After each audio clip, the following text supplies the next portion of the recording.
Rivalidade China-Estados Unidos. Guerra Fria, real ou fake? Meu nome é Javier Alberto Badeu e apresento mais uma análise de conjuntura para vocês. Sou coordenador da especialização em China contemporânea da PUC Minas e professor do Departamento de Relações Internacionais da PUC Minas. Em que medida podemos falar que existe uma guerra fria entre Estados Unidos e a China no atual contexto internacional? Recentemente, uma excelente matéria que vou compartilhar com vocês mostrou que os grupos, as corporações capitalistas ligadas à produção estão se revelando frente a essa realidade ou frente à narrativa da Guerra Fria e ao posicionamento desde o governo Trump, continuando com o governo Biden, em relação a uma narrativa e ações que se assemelham muito a uma antessala de uma Guerra Fria, como acontecera a partir de 1947 entre Estados Unidos e a União Soviética.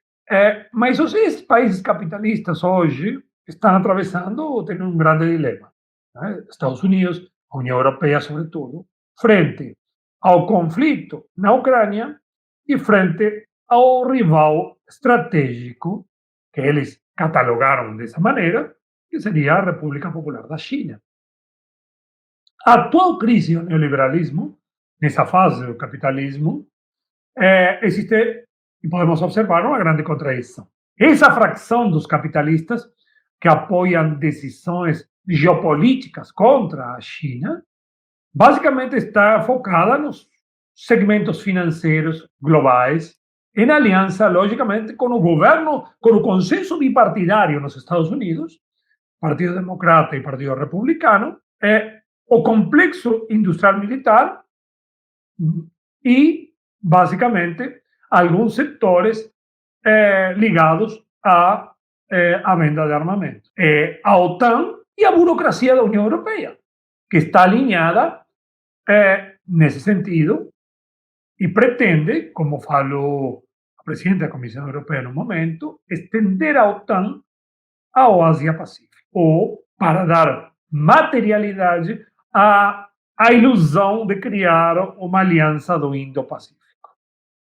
Não obstante, um segmento capitalista ligado à produção, grandes corporações privadas que vão de Tesla até a BASF, a maior indústria química de origem alemã, Toyota, Apple, sutilmente preferem fazer negócios com o socialismo da China. Desde 2020, o ambiente anti-China no Ocidente começa a se consolidar, os atritos da China com a Austrália, o consenso que mencionei bipartidista com os Estados Unidos, os atritos com o Japão, e esse processo se radicaliza. Corporações produtivas, grandes corporações como a Toyota, se recusam a sair da China, embora o governo japonês tenha oferecido subsídios bilionários para retornar ao Japão.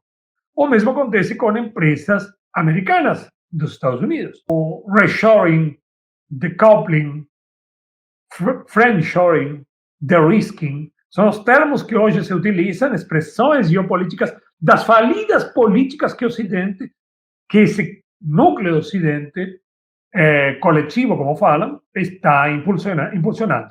Mas para observar o big picture,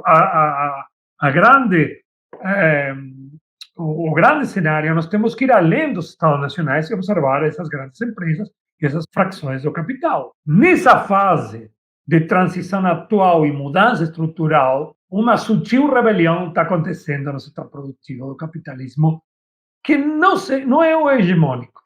A matéria que recomendo, que está na descrição, é a de Thomas Fazy, que chama a atenção num ponto muito interessante. Não é o único autor que trata isso, mas ele tratou de maneira muito sistemática e relacionado também com o conflito com a Ucrânia. Ele chama a atenção que desde a guerra na Ucrânia, as posições dos Estados Unidos e da União Europeia têm endurecido, e a OTAN tem se endurecido em relação à China. Mas essa é a ponta do iceberg. Embaixo da superfície está acontecendo outra coisa. embaixo da superfície, as grandes corporações de Estados Unidos e a União Europeia não querem imitar ou seguir essa abordagem agressiva contra a China. Observamos alguns sintomas, por exemplo, a visita do presidente Macron à China, que foi sintomática e foi muito criticada por toda a mídia ocidental. Nesse sentido, olha, essas corporações estão falando, nós não aceitamos o decoupling econômico ou de-risking, como é chamado agora. Né? E também não aceitamos, como eu acho que o porta-voz Macron dessas empresas disse, não aceitamos a presença da OTAN no Indo-Pacífico. Não queremos criar um sistema de segurança coletiva anti-chinês no Indo-Pacífico. Muitas empresas europeias já estão reagindo, então, contra as medidas e a regulação excessiva frente a esse desafio. Não é de surpreender também que a viagem do Scholz, o chanceler alemão, à China, foi uma viagem com os CEOs, os diretores das maiores empresas alemãs, para promover o investimento na China.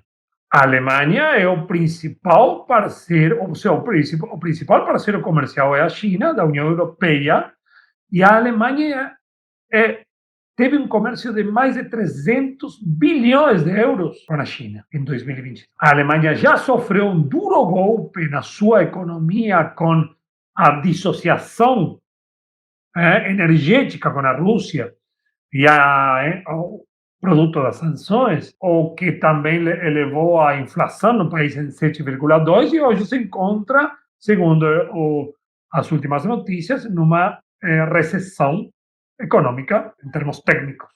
Não é? Abandonar a China é impensável para a indústria alemã. Isso disse o CEO da Mercedes-Benz. Isso também foi de discussão em reuniões e foi expressado pela Siemens, a BASF, a BMW.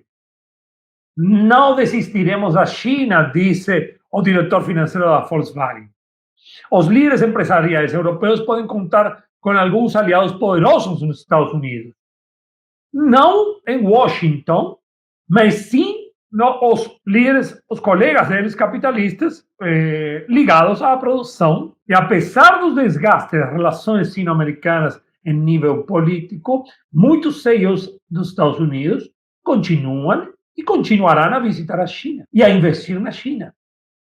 Embora os chefes da JP Morgan, Starbucks, General Motors, Apple tenham visitado a China desde março, claro, eu acho que foi Elon Musk, o diretor da Tesla e o dono do Twitter, que causou as maiores revoltas na elite política dos Estados Unidos. Então, basicamente, estamos aqui frente a um paradoxo não resolvido. Esses desdobramentos e mudanças estruturais não podem ser só analisados a partir dos Estados nacionais, ou das grandes potências. O sistema multipolar em ascensão, ou multicêntrico no capitalismo, ou na economia global, novo centro da economia global que está surgindo na Ásia, especificamente na China, está criando um grande desafio para as políticas externas dos Estados ocidentais, da União Europeia e especificamente Estados Unidos. Ou, finalmente, então, o complexo industrial militar não está mais subordinado a interesses desses capitalistas que estão querendo fazer negócios com a República Popular da China. Na próxima análise de conjuntura vamos analisar, dar continuidade a essa análise para focar basicamente em como a tensão entre China e Estados Unidos, nesse plano das elites políticas, pode afetar ou pode derivar num conflito, independentemente do papel das grandes corporações que têm intenção de continuar fazendo os negócios com a República Popular da China. Muito obrigado pela atenção e continuamos a próxima semana.